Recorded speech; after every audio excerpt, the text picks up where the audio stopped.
حضرات، جب سے یہ جلسہ شروع ہوا ہے آپ حضرات تقریریں اور نعت رسول صلی اللہ تعالیٰ علیہ وسلم سنتے رہے، بیانات ہو گئے۔ میں کیا بتاؤں، اصل میں دارالعلوم مخدومیہ کے اساتذہ اور ارکان پہ معلوم نہیں تھا کہ 12 بجے کے بعد تقریر میں کرنا چھوڑ دیا ہوں۔ ہمارے یو پی میں لوگ وہی مجھ کو جلسے بلاتے ہیں جو 12 بجے تک میری تقریر کروا لیتے ہیں۔ میں نے ان لوگوں سے بھی کہا تھا کہ اگر تقریر کروانی ہوگی تو اس سے پہلے کروا لیجیے گا، اور تقریر نہ کروانی ہوگی تب تو چاہیں جب بیٹھائیے گا، کوئی بات نہیں ہے۔ تو اتنے وقت میں خود نہیں سمجھ پاتا ہوں کہ میں کیا تقریر کروں، اس لیے کہ میرے بھی سونے کا وقت ہے، آپ لوگوں کے بھی سونے کا وقت ہے۔ تو آپ کہو گے کہ سبحانی صاحب بہت زیادہ ٹائم پر آپ ملے ہو سال بھر کے بعد، تو آپ کو تو میں صحیح سال بھر کے بعد ملا ہوں، لیکن جلسہ مجھے سال بھر ملتا رہتا ہے، اس لیے ایک جلسے کے لیے میں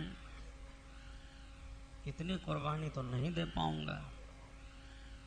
زیادہ سے زیادہ ارکان اتنا ہی سوچیں گے کہ آئندہ سال سبحانی صاحب کو نہ بلایا جائے، تو میں خود چاہتا ہوں کہ جلسہ والے مجھے کم بلاؤں۔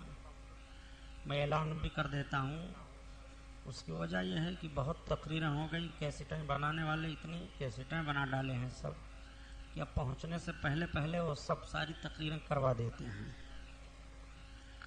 ایک صاحب کہنے لگے کہ آپ کی یہ فہرست ہے تقریر کی، 84 عنوان پر کیسٹیں تیار ہو چکی ہیں، اب بتاؤ کون سی تقریر کی جائے؟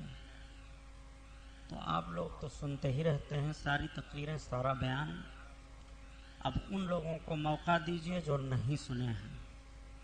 میں زیادہ ٹائم اب دلی میں دیتا ہوں، بمبئی سے زیادہ ٹائم میں دلی میں دے رہا ہوں الحمدللہ۔ اگر مجھے معلوم ہوتا کہ 1 بجے یہاں تقریر کرنی پڑے گی تو میں رات تقریر کر کے دلی سے چلتا، اس لیے کہ لوگ مجھے روک رہے تھے کہ آپ تقریر کر دیجئے اور سویرے ہم آپ کو بھیج دیں گے، آپ 10 بجے انشاءاللہ پہنچ جائیں گے دلی۔ تو ہم نے کہا بھائی بمبئی 10 بجے پرمیشن ختم ہو جاتا ہے یار، پرمیشن کی دقت ہے، زیادہ سے زیادہ 12 بجے تک لوگ جلسہ چلا لیں گے، اس لیے ہم کو جانے دیجئے۔ بہرحال آپ حضرات اچھے لوگ ہیں کہ اپنے دارالعلوم مخدومیہ سے آپ لوگوں نے محبت کا ثبوت پیش فرمایا، اب تک آپ لوگ بیٹھے ہیں اور علماء کے بیانات کو سنتے رہے۔ انشاءاللہ تعالیٰ اگر مجھے ٹائم ملا اچھا تو کل میں پریم نگر گورے گاؤں میں تقریر کر دوں گا، وہاں بھی شاید دستار بندی ہی ہے کیا؟ ہاں تو وہاں بھی ایسے کریں گے، سب کہتے ہیں اب آپ بیٹھے رہیے، اگر آپ پہلے تقریر کریں گے تو سب چلے جائیں گے، تو ٹھیک ہے ہم بھی بیٹھے رہیں، آپ بھی بیٹھے رہیے، نہ میں تقریر کروں نہ آپ جائیں، پوری رات ختم ہو جائے۔ مزاج آپ لوگوں نے بگاڑا ہے، اگر آپ لوگ پہلے چلے جاتے تو ہم لوگوں کی تقریریں پہلے ہو جائیں، تو یہی ہوتا ہے، آپ لوگ بجاتے نہیں ہیں، اس لیے یہ ہوتا ہے کہ نہیں ان کی تقریریں بعد میں کروائی جائیں گی ان لوگوں کی۔ بہرحال درود شریف پڑھیے تو چند باتیں عرض کر دوں۔ اللہم صلی علی سیدنا مولانا محمد معدن الجود والکرم وعلی آلہ بارک وسلم، صلاۃ و سلام علیک یا رسول اللہ صلی اللہ تعالی علیہ وسلم۔ میں نے آیت کریمہ تلاوت کرنے کا شرف حاصل کیا ہے۔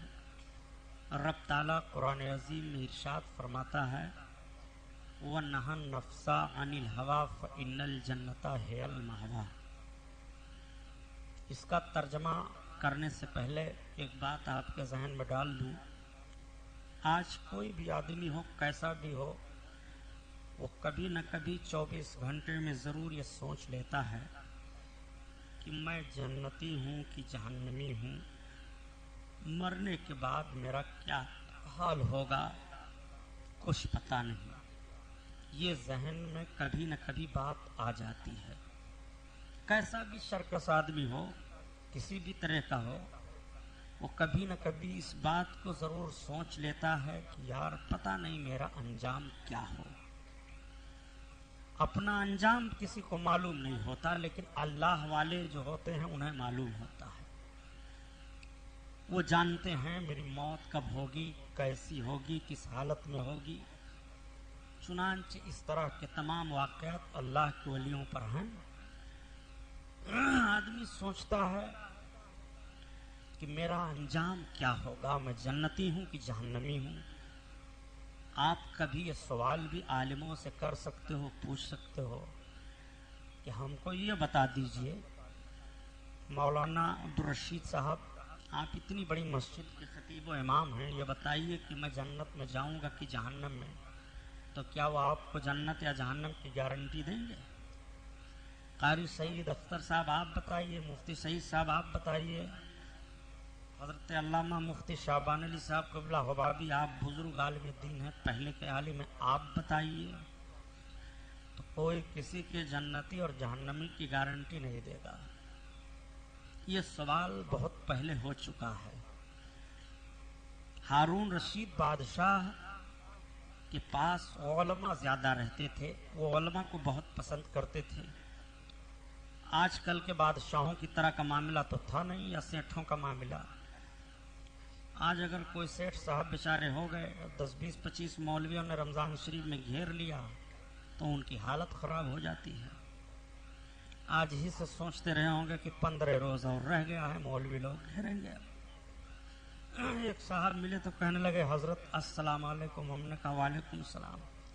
کہنے لگے 15 دن رہ گیا ہے. تو ہم نے کہا وہ کیا کہنا، آپ لوگ ہم لوگوں کو گھیریں گے؟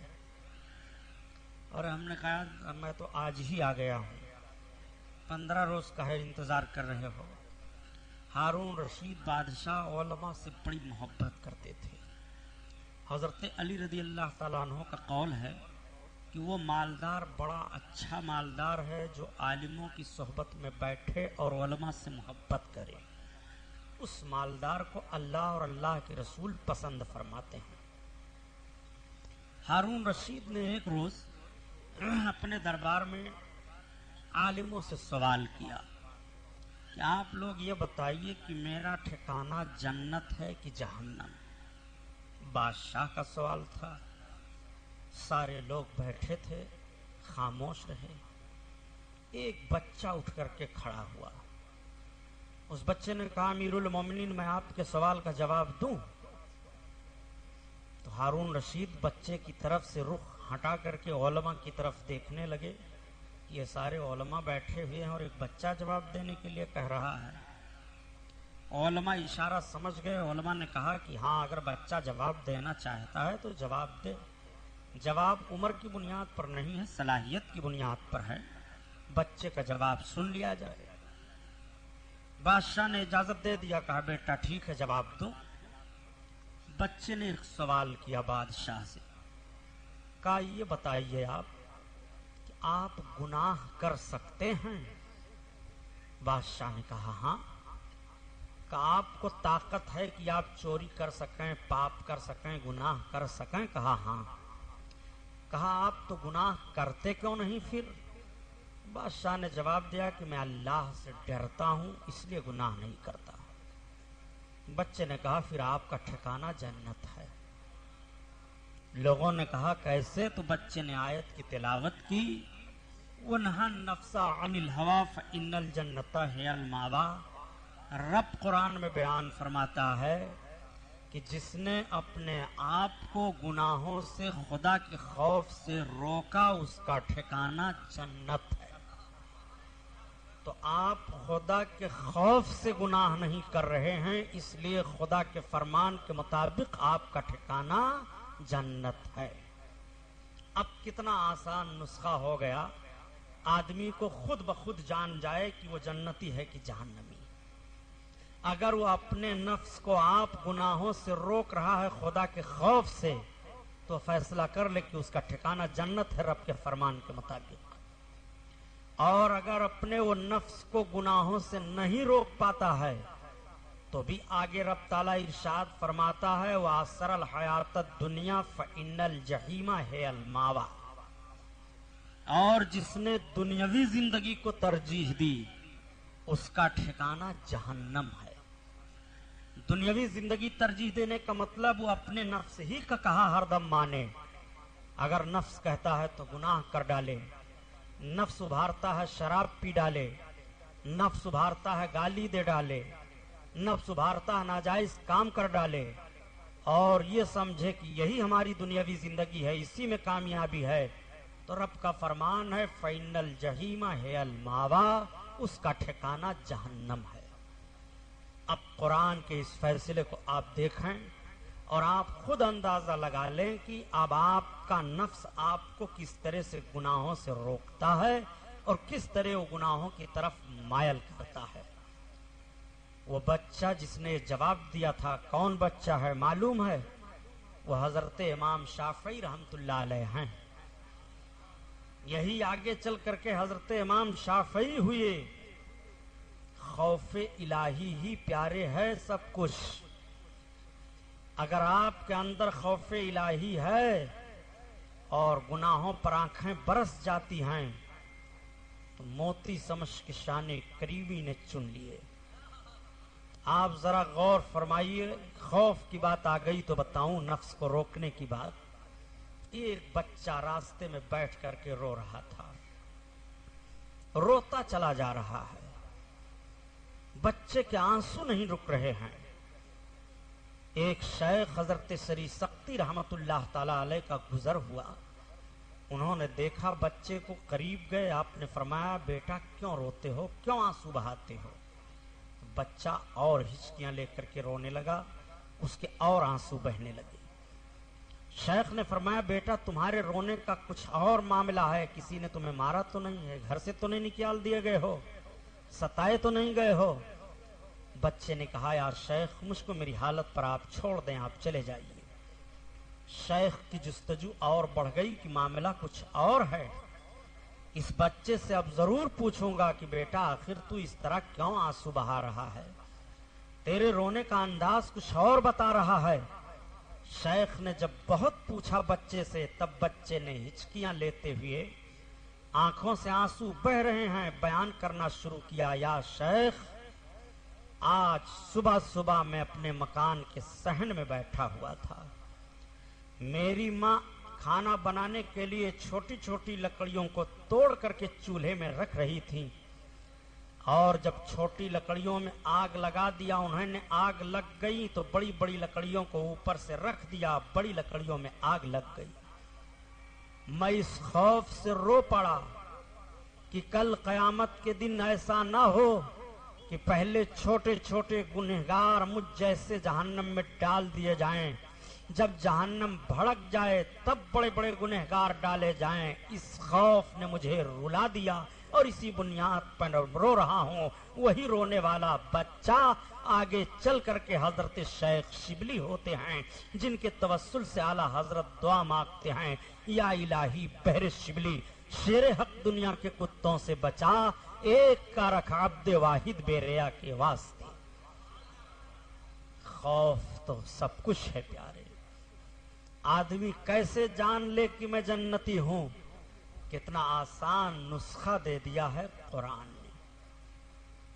کل جب ہم خوف رکھتے تھے گناہ کرنے سے تو مذہب اسلام کا وقار بڑھتا تھا، مذہب اسلام بڑھتا تھا، مذہب اسلام سے متاثر ہوتے تھے لوگ۔ لیکن آج مذہب اسلام کے ماننے والوں سے لوگوں کو نفرت کیوں ہے؟ نفرت تو پہلے بھی تھی، پہلے بھی مذہب اسلام کے لوگوں کو جو اسلام پر کٹر پنتھی کہے جاتے تھے، کھولتے ہوئے تیل میں ڈالا گیا، آرا چلایا گیا، پھانسی پر چڑھایا گیا، ساری باتیں تاریخوں میں موجود ہیں، لیکن ان کو اس بات پر کھولتے ہوئے تیل میں ڈالا گیا تھا کہ تو نبی کا کلمہ چھوڑ دے ورنہ تجھے تیل میں ڈال کر جلا دیا جائے گا۔ آج پوری دنیا کی تاریخ آپ سامنے رکھ لیجئے، مسلمان کو بحیثیت مسلمان ہی مارا جا رہا ہے، لیکن کسی کے اندر یہ جرات نہیں ہے کہ وہ یہ کہہ دے کہ تو مسلمان ہے اس لیے میں تجھے قتل کر رہا ہوں۔ تو مسلمان ہے اس لیے ہم تیری آبادی پھونک رہے ہیں، یہ کہنے کی ہمت نہیں ہے، اگرچہ وہ اپنے دل میں یہی ساری باتیں رکھ کر کے مسلمان پر حملہ کرتا ہے۔ لیکن آج بھی اسلام کا اتنا روب ہے، اور پہلے کا حال تو یہ تھا کہ وہ کہتے تھے کہ تو مسلمان ہے اس لیے ہم تجھے قتل کرنے جا رہے ہیں، اسلام کا کلمہ چھوڑ، محمد کا نام لینا بند کر دے۔ لیکن پھر بھی وہ کہتے تھے نہیں، ہمیں کھولتے ہوئے تیل میں ڈال دو گے، تھوڑی دیر کے لیے میں جلوں گا، صحیح ہے۔ اور ہوا بھی ایسے معاملہ، کھولتے ہوئے تیل میں انہیں ڈالا گیا، تھوڑی دیر کے بعد وہ جھل بھن کر کے ان کے گوشت پوت سب الگ ہو گئے، ہڈیاں الگ ہو گئیں، لیکن ان کی زبان پر شکوہ نہیں ہوا تھا اور انہوں نے کلمہ پڑھنا چھوڑا نہیں تھا۔ آج اس طرح کی سختی کی جائے مذہب اسلام کے ماننے والوں پر تو شاذ و نادر کوئی اللہ کا بندہ اس طور پر اترے گا کہ اتنی سختی سہنے کے بعد بھی اس کی زبان پر کلمہ طیبہ جاری ہو۔ آپ تاریخیں پڑھیں، ذرا دیکھیں کیسی سختیاں کی جاتی تھی مذہب اسلام کے نام پر۔ بادشاہ روم نے، عیسائیوں کے ایک بادشاہ نے اسلامی لشکر سے 2 نوجوانوں کو پکڑ لیا۔ میں نے جو جملہ عرض کیا کہ پہلے جب ہم گناہوں سے بچتے تھے تو اسلام بڑھتا تھا۔ ایک نوجوان کو سامنے قتل کر دیا گیا یا کھولتے ہوئے تیل میں ڈال دیا گیا۔ دوسرے نوجوان سے کہا گیا کہ تو اسلام کا کلمہ چھوڑ دے ورنہ تیرے ساتھ بھی یہی سلوک ہوگا۔ نوجوان حسین تھے، ابھی جوان ہو رہے تھے۔ بادشاہ کے وزیر نے کہا بادشاہ سے کہ اس جوان کو چھوڑ دیجئے، میں اس کو دین عیسوی میں کسی طرح سے لے آؤں گا، اس سے حکومت کا، سلطنت کا کام ہوگا۔ بادشاہ نے کہا سنو، یہ مسلمان ہے، اسے مار ڈالو، کاٹ ڈالو، مگر یہ اسلام نہیں چھوڑے گا۔ کہا آپ مان جائیے، میں اس کو دین عیسوی میں لے آؤں گا اور اس سے کام لیا جائے گا۔ اگر ایسا نوجوان ہمارے مذہب میں آ جاتا ہے تو اس کو چھوڑ دینے پر کون سی تکلیف ہوتی ہے۔ بادشاہ پر اثر تھا وزیر کا، بادشاہ نے چھوڑ دیا۔ وزیر اپنے گھر لے کر گیا جوان کو، جوان کو مکان کے اندر کر دیا۔ اس کی بڑی خوبصورت حسین و جمیل لڑکی تھی۔ اپنی لڑکی سے اس نے کہا بیٹی اگر اس نوجوان کو اپنے مذہب میں لے آیا جائے اور یہ اپنے مذہب میں آ جائے تو اس سے حکومت کا کام بن سکتا ہے، ہمارا وقار بھی بادشاہ کی نگاہ میں بڑھ جائے گا۔ لڑکی نے کہا ٹھیک، میں پوری کوشش کروں گا کہ یہ ہمارے مذہب میں آ جائے۔ رات کا سناٹا جب ہوا تو لڑکی بن سنور کر کے اس کمرے میں گئی جس میں نوجوان قید تھا۔ چراغ چل رہا تھا، جیسے نوجوان کی نگاہ پڑی، نوجوان نے ایک پرائی لڑکی کو دیکھا، نوجوان سہم گیا، کانپا، فوراً اٹھ کر کے کھڑا ہوا، نماز کی نیت باندھ لی، نماز پڑھنے لگا۔ رات بھر نوجوان نماز پڑھتا رہا۔ وہ لڑکی واپس چلی آئی، جب باپ نے پوچھا تو بیان دیا لڑکی نے، آج رات شاید اس کے عبادت کی رات تھی، ہماری طرف اس نے کوئی توجہ نہیں کی۔ دوسری رات وہ گئی، اس نے پھر وہی کام کیا، جوان کی نگاہ پڑی، جوان نے فوراً اپنی نگاہوں کو نیچی کر لیا، نماز پڑھنا شروع کر دیا۔ رات بھر وہ لڑکی رہی، واپس آ گئی، اس نے پھر اپنے باپ سے بیان دیا کہ آج رات بھی وہ عبادت کرتا رہا، ہماری طرف توجہ نہیں کیا۔ تیسری رات جب گئی، تھوڑی دیر کے بعد اس کے ذہن و فکر پر ایسا اثر مرتب ہوا، اس نے کہا جوان آج 2 رات کا حصہ گزر گیا، میں سمجھ نہیں پا رہی ہوں تم انسان ہو کہ دیو ہو کہ کیا ہو۔ اگر تم انسان ہو تو تمہارے اندر کوئی حرارت نہیں ہے، اور اب سنو، میں اب تمہیں اپنے مذہب میں داخل ہونے کے لیے مائل نہیں کر رہی ہوں، بلکہ میں تمہارے تقدس سے خود مائل ہو گئی ہوں۔ تم اپنی عبادت کو پوری کر لو، اپنے مذہب میں مجھے اب خود داخل کر لو۔ جوان نے نماز پوری کی اور اس کو مذہب اسلام میں داخل کیا، کلمہ پڑھایا۔ جوان نے کہا تم ہمارے پیچھے بیٹھ جاؤ، ہمارے سامنے نہیں آنا۔ لڑکی سوچنے لگی کہ اس طرح خلوت میں جب جوان اپنے پیچھے ہم کو بیٹھاتا ہے، آگے نہیں کرتا ہے، کتنا پاک و صاف یہ مذہب ہوگا، کتنا بہترین اس مذہب کا قانون ہوگا۔ لڑکی نے کہا جوان اب جب میں اسلام میں داخل ہو گئی تو نہ میرا رہنا یہاں مناسب ہے نہ تمہارا رہنا مناسب ہے، ہم دونوں اب یہاں سے نکل چلتے ہیں۔ چنانچہ واقعہ تو بڑا لمبا چوڑا ہے، لڑکی سواری منگوائی، پھر نکلی، کیا کیا ہوا سنانے کا مقصد یہ ہے کہ اس جوان نے رات کی تنہائی میں اپنے تقدس کو برقرار رکھتا تو اس کے تقدس کو دیکھتے ہوئے اس بچی نے کلمہ پڑھ لیا تھا اور اس نے جان لیا تھا کہ جب خلوت میں اور تنہائی میں ایسے جوان کی زندگی کا پاکیزہ ماحول ہے تو یہ میدان میں کتنے پاک و صاف دکھائی دیں گے، یہ میدان کارزار میں کتنے پاک و صاف دکھائی دیں گے۔ اس لیے جب ہمارا تقدس سلامت رہا اور ہم اپنے زندگی کے پاکیزہ کردار کو لوگوں کے سامنے پیش کرتے رہے، مذہب اسلام بڑھتا رہا۔ آہر اسلام تیرے چاہنے والے نہ رہے اور جن کا تو چاند تھا افسوس وہ حالے نہ رہے۔ میں نے ایک جملہ یہ کہا کہ خوف الہی ہو تو ہمیں نجات کا پروانہ مل جاتا ہے۔ ہم کس طرح سے خوف کر رہے ہیں واقعہ سنانا مقصد نہیں ہے۔ ابھی آپ نے حضرت موسیٰ پیغمبر علیہ السلام کے دور کا واقعہ سنا، تھوڑا سا خلوص دماغ میں پیدا ہوا سرکار کے نام کے ساتھ، تھوڑے سے خلوص نے مغفرت کی ضمانت دے دی۔ اپنے دل میں خلوص لائیے، محبت لائیے، یہی حضرت موسیٰ پیغمبر ہیں۔ حضرت موسیٰ علیہ الصلوۃ والتسلیم کو حکم ہوا، موسیٰ پیغمبر ایک میرا بندہ ہے، جاؤ اس کو بخشش کا پیغام میری طرف سے سنا دو۔ وہ کیسا بندہ تھا؟ عابد و زاہد تھا، عبادت گزار تھا، لیکن کثیر العیال تھا، بچے زیادہ تھے۔ فاقہ ہونے لگا، کئی روز تک وہ ادھر ادھر نکلے کہ محنت مزدوری کروں، کچھ مل جائے، بچوں کو کھانے کے لیے کچھ نہیں ملا۔ دیکھیں تقریر ایسے ہو پائے گی، 1 بجے کے بعد تو وہ تقریر نہیں ہو پائے گی جو آپ کیسٹ میں سنتے ہیں۔ آپ کی مرضی ہو بیٹھیے، مرضی ہو چلے جائیے۔ میں نے پہلے کہہ دیا تھا ارکان سے میری کوئی غلطی نہیں ہے کہ 11 بجے تو میری تقریر کا انداز دوسرا ہوتا ہے، 1 بجے کے بعد دوسرا ہو جاتا ہے۔ 1 بجے کے بعد تو میں ایسے سمجھاؤں گا کہ میری صحت پر اثر نہ پڑنے پاوے۔ یہ میرا ٹائم تھا دوا کھا کر کے سونے کا، میں جہاں ٹھہرا ہوں وہیں دوا چھوڑایا۔ میں سمجھتا کہ 1 بجے مجھے تقریر کرواؤں گے تو دوا بھی لے آتا، کھا لیتا۔ یہ کوئی تک ہے یار 1 بجے تقریر کا بمبئی میں؟ 10 بجے گورنمنٹ نے پرمیشن کر دیا تھا تو ہم لوگ بڑے حوصلے میں ہو گئے تھے کہ اب بڑا اچھا ہوا، 1 گھنٹہ 1.5 گھنٹہ بیان کرنا رہے گا، پھر آپ اپنا آرام کیجیے۔ مگر بمبئی میں پھر بھی وہی دستور چل رہا ہے۔ بہرحال سنیے، بڑا پریشان ہوا جوان، کچھ کھانے پینے کے لیے نہیں۔ شام کو جب واپس آتا بچے دوڑ کر کے باپ کا دامن پکڑ لیتے، ہمارے لیے کچھ کھانے کے لیے لائے ہو؟ نہیں۔ آنسو گرنے لگتے، باپ کے آنکھوں تلے اندھیرا چھا جاتا، باپ بیٹھ جاتا۔ عورت سے دیکھ کر کے برداشت نہ ہوا۔ پڑوس میں ایک بہت مالدار یہودی تھا، جوان تھا، عورت بڑی حسین و خوبصورت تھی۔ عورت جا کر کے پہنچی، کہا دیکھو پڑوسی کا حق ہوتا ہے، ہمارے بچے کئی روز سے فاقہ کر رہے ہیں، کچھ ہمیں کھانے کے لیے دے دو۔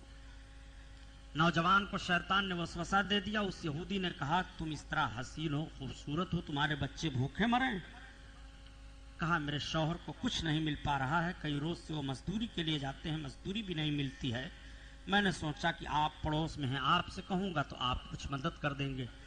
کہا دیکھو تمہاری مدد تو میں ضرور کر دوں گا، لیکن اس شرط پر کہ تم اپنے آپ کو میرے حوالہ کر دو، تمہیں جتنی کھانے پینے کی چیزوں کی ضرورت ہے، دولت کی ضرورت ہے، میں سب دے دوں گا۔ اتنا سننا تھا کہ عورت کانپ گئی، اس کے قدم لڑکھڑا اٹھے، الٹے قدم واپس ہو گئی۔ جیسے گھر کے دروازے پر پہنچی، بچے دوڑ کر کے ماں کا آنچل پکڑ لیتے ہیں۔ ماں کا ممتا جوش میں آ گیا، برداشت نہ کر سکی، پھر پلٹ پڑی۔ اس نے کہا خدا کے واسطے میرے بچوں کے لیے کچھ مدد کر دو، کھانے کے لیے نہیں ہے۔ کہا میں نے تم سے پہلے کہہ دیا کہ اگر اپنے بچوں کے لیے میرے وہاں سے کھانے کے لیے کچھ چاہتی ہو یا دولت چاہتی ہو تو تمہیں اپنے آپ کو میرے حوالے کرنا پڑے گا۔ عورت بچوں کے خاطر اپنے آپ کو اس جوان کے سپرد کر دیتی ہے، لو میں نے اپنے آپ کو تمہارے حوالے کر دیا، تمہیں جو کچھ کرنا ہو میرے ساتھ کرو، مگر میرے بچوں کو کھانے کے لیے دے دو۔ جب یہ دونوں کمرے میں ہوئے تو عورت کے آنسو گرنے لگے، وہ رو پڑی۔ جوان ٹھہر گیا، اس نے کہا تم روتی کیوں ہو؟ کہ آج وہ خطا مجھ سے ہونے جا رہی تھی جو زندگی میں کبھی بھی میں نے نہیں کیا، میں اپنے رب کے خوف سے رو رہی ہوں. قیامت کے دن میں اپنے رب کو منہ کیا دکھاؤں گی, اسی خوف نے مجھے رلا دیا ہے. اتنا سننا تھا کہ نوجوان کانپ گیا. نوجوان نے کہا, جا عورت تو آزاد ہے, میں اب تیرے اوپر ہاتھ نہیں لگا سکتا ہوں. مجھے سب سے زیادہ ڈرنا چاہیے کہ رب تعالیٰ نے مجھے دولت سے نواز دیا ہے, لیکن میں گناہ کرنے پر آمادہ ہو گیا. میری خطا تم معاف کر دے, نکل جا, اور جتنے کھانے پینے کی چیزوں کی ضرورت ہے تو لیتی جا. وہ نوجوان گر جاتا ہے سجدے میں اور رب کی بارگاہ میں رونا شروع کر دیتا ہے. اے پروردگار, مجھ سے خطا ہو گئی, میری خطا معاف کر دے. رات بھر اس کے آنسو خوف الہی سے گرتے رہے. رب تعالیٰ نے حضرت موسیٰ پیغمبر علیہ السلام کو بشارت دیا, موسیٰ جاؤ میرے اس بندے کو میری طرف سے مغفرت کا پیغام سنا دو. حضرت موسیٰ جب سویرے سویرے پہنچتے ہیں تو پہنچنے کے بعد آپ نے فرمایا, اے بندے خدا یہ تو بتا کہ تو نے رات میں کون سا نیک کام کیا ہے. تو اس جوان نے پیغمبر کو دیکھتے ہوئے کہا, اے پیغمبر, میں نے رات میں یہ میرے ساتھ معاملہ پیش آیا تھا. خدا کے خوف سے میں نے اس عورت کو آزاد کر دیا اور جتنے کھانے پینے کی چیزوں کی ضرورتیں پڑی تھی میں نے سب دے دیا. میں جب سے رب کی بارگاہ میں رو رو کر کے معافی مانگ رہا ہوں. حضرت موسیٰ فرماتے ہیں, اے بندے خدا, رب تعالیٰ نے تیرے رونے کو پسند فرما لیا. خوف الہی سے تو نے گناہ چھوڑ دیا ہے, اس لیے رب تعالیٰ نے میرے ذریعہ سے تجھے مغفرت کا پیغام بھیج دیا. تیری بخشش ہو گئی ہے. وَنَهَا النَّفْسَ عَنِ الْهَوَىٰ فَإِنَّ الْجَنَّةَ هِيَ الْمَأْوَىٰ. اب آپ غور فرمائیے کہ رات کی تاریکی میں خوف الہی سے گناہ کو چھوڑا تو پیغمبر کے ذریعہ سے مغفرت کی ضمانت مل رہی ہے. اب آپ نتیجہ نکالیے, اگر آپ کے اندر بھی یہی جوش و جذبہ پیدا ہو جائے کہ میں اب گناہ نہیں کروں گا, میں خدا سے ڈر رہا ہوں, خدا کا خوف کھا رہا ہوں, تو اپنے ضمانت کے لیے, آپ نجات کے لیے ضمانت کا احساس کر لیجئے. اس لیے کہ رب تعالیٰ قرآن میں بیان فرما رہا ہے, وَنَهَا النَّفْسَ عَنِ الْهَوَىٰ فَإِنَّ الْجَنَّةَ هِيَ الْمَأْوَىٰ.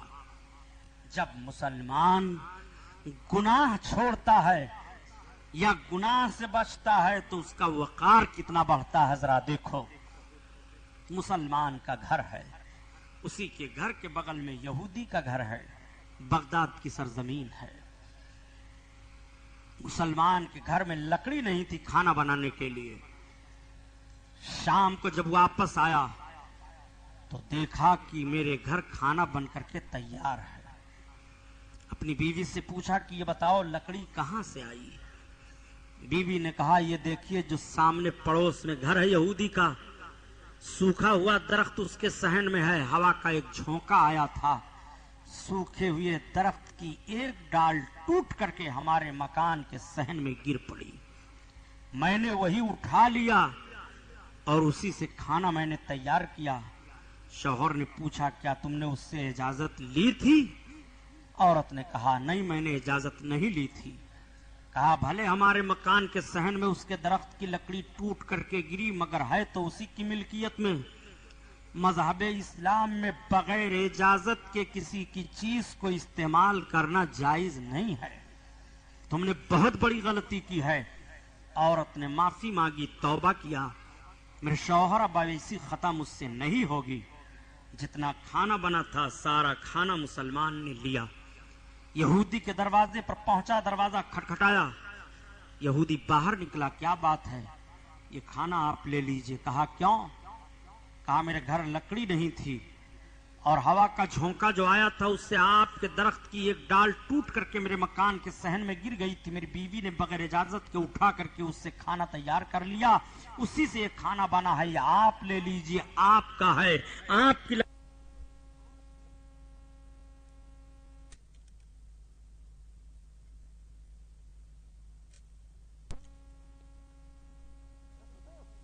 رکھ دو, اپنا ہاتھ تم بڑھاؤ, مجھے اسلام کے دامن میں داخل کر لو. فوراً اسلام قبول کروایا اور اس نے کہا, اے مسلمان سن, میں نے یقین کر لیا کہ جب پڑوس کے لکڑی کی اتنی حفاظت مذہب اسلام کے لوگ کر رہے ہیں تو پڑوس کے لڑکی کی حفاظت یہ کتنے انداز سے کریں گے.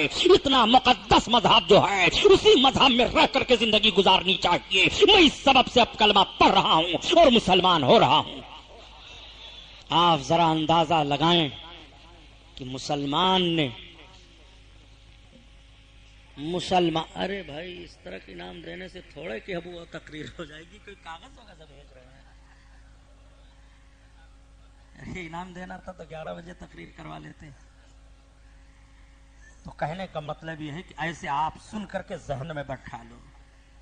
اب وہ آئیں بائیں مارو ایران توران، یہ مارا وہ گرایا، یہ پٹکا یہ چھٹکا، تو اب آپ کیا سمجھیں گے، ہم کیا سمجھائیں گے حضرت. اس لیے ایسی باتیں سن کر کے آپ کچھ اپنے ذہن میں لاؤ کہ پڑوس پر یہودی کا اثر کیا ہوا، اور آج آپ کا اثر کیا مرتب ہو رہا ہے. آپ جب ریل میں پکڑے جاتے ہیں تو پتا چلا کہ عتیق الرحمان صاحب بلا ٹکٹ کے سفر کر رہے ہیں. ایک مرتبہ میں ٹکٹ کنفرم کرانے چلا گیا تو دیکھا تو 7 آدمی بیٹھے تھے، اور ان 7 میں 5 مسلم تھے جن کا نام لے کر کے بتانے لگا. کہا مولوی صاحب یہ سب مسلمان نام کر کے ہیں اور میں مسلمان ٹی ہوں، اس لیے ان لوگوں کو پکڑا ہوں، جیل میں بھیجوں گا، چھوڑوں گا نہیں. ان کا نام جب میں سنا کہ مسلمان ہے تو مجھے آگ لگ گئی کہ مسلمان ہو کر کے اور ایسی غلطیاں. مسلمان کو دہشت گرد کہا جاتا ہے. مسلمان دہشت گرد ورد نہیں ہوتا ہے، یہ بدماش لوگ ہیں جو دہشت گرد کہتے ہیں. ان حرام خوروں کو معلوم ہی نہیں ہے کہ مسلمان دہشت گردی نہیں کرتا ہے، قطعاً نہیں. مسلمان کبھی بھی اگر لڑتا ہے تو اپنے ملک کی حفاظت کے لیے لڑتا ہے. مسلمان اپنے قوم کی حفاظت کے لیے لڑتا ہے اور ملک کی حفاظت کے لیے لڑتا ہے، مذہب کی حفاظت کے لیے لڑتا ہے. مسلمان دہشت گرد نہیں ہے. یہ غلط جملہ دیا جا رہا ہے مسلمانوں کو کہ یہ دہشت گرد ہیں. آپ کو بتاؤں میں تاریخ کی روشنی میں، آج جن طالب علموں کے سر پر آپ پگڑی دیکھ رہے ہیں، ہم اور آپ کیا ان کی خدمت کر رہے ہیں. سلطان محمود غزنوی، اللہ اکبر. سلطان محمود غزنوی سرکار غازی مسعود بہرائچی رضی اللہ تعالیٰ عنہ کے ماموں ہیں. ایک مرتبہ یہ رات میں اپنے خادم کو لے کر کے گشت کر رہے تھے اور لالٹین جو ان کی تھی سونے کی تھی. آپ نے دیکھا کہ ایک طالب علم ہے، ایک مکان کے کنارے چراغ جل رہا ہے، وہ بچہ اٹھتا ہے، اس چراغ کی روشنی میں کتاب کی عبارت دیکھ لیتا ہے اور چلا آتا ہے. پھر بیٹھ کر کے رٹتا ہے، پھر جاتا ہے، پھر چلا آتا ہے. حضرت محمود غزنوی دیکھتے رہے تھوڑی دیر کھڑے ہو کر کے. قریب گئے تو خادم سے ارشاد فرمایا کہ اس بچے کو یہ لالٹین دے دو. بچے کو لالٹین دے دیا. بچہ تو رات میں کچھ نہ سمجھ پایا، پڑھتا رہا، اور جب سویرے دیکھا تو دیکھا کہ وہ لالٹین تو سونے کی ہے، وہ چراغ سونے کا ہے. دینے والے محمود غزنوی تھے. محمود غزنوی جب گئے سوئے تو سرکار دو عالم صلی اللہ علیہ وسلم کو خواب میں زیارت ہو گئی. آقا کو دیکھ لیا. آقا کریم کو دیکھ کر کے بڑھے اپنے آقا پر قربان ہونے کے لیے. میرے سرکار آپ کی زیارت ہو گئی. آقا فرماتے ہیں محمود میں تجھے بشارت دے رہا ہوں، تیرے لیے جنت ہے، تو نے مہمان رسول کی قدر کی ہے. محمود غزنوی کی آنکھیں کھل گئیں، وہ رونے لگے. انہوں نے کہا سچ فرماتے ہیں علماء اہل سنت کہ یہ علم دین حاصل کرنے والے مہمان رسول ہیں. محمود غزنوی کو جنت کی بشارت ملی، طالب علم کو سونے کا لالٹین دے دیا. ایسا لحاظ وہ لوگ کرتے تھے. اور آپ کیا دیتے ہیں صاحب؟ 11 روپے دے کر کے سمجھتے ہیں جنت ہمارے لیے ہو گئی. پہلے کے بعد شاہوں کے حالات کو دیکھو، وہ کس طور پر طالب علموں کا لحاظ کیا کرتے تھے. اور ہندوستان میں تو آج یہی مدارس اسلامیہ ہی ہیں جن سے دینداری کا کام ہو رہا ہے. خانقاہوں کا تو عجیب حال ہو گیا. خانقاہوں میں تو پیر صاحب لوگ بیٹھے ہیں، نہ نماز سے مطلب، نہ روزہ سے دشمن اناج کے. دونوں پاؤں پھیلائے بیٹھے ہیں، نہ داڑھی ہے، نہ ٹوپی ہے، نہ کچھ ہے. رومال بہت بھاری رکھے ہوئے ہیں، پیلا پیلا، نیلا نیلا، ہرا ہرا. آتے جاؤ، پھنستے جاؤ، دیتے جاؤ، کھلاتے جاؤ، بھاگتے جاؤ. یہی پیشہ ہے. ایک جگہ تقریر کر دیا تو وہاں پیر زادگان لوگ تھے، سب خلاف ہو گئے میرے. کہا اس مولوی کا بلانا نہیں. ہم نے کہا اسی لیے کہ تم لوگوں کی قلعی کھول رہا ہوں. کبھی اسی خانقاہوں سے مذہب اسلام کا فروغ بھارت میں ہوا تھا، اب انہی خانقاہوں کو تفریح گاہ بنا رہے ہو. نعرہ لگتا ہے مسلک اعلی حضرت زندہ باد. اب مسلک اعلی حضرت کا خون کر رہے ہیں. مسلک اعلی حضرت یہ ہے کہ عورتوں کو لے کر کے جاؤ، خوب گھماؤ مزار پر.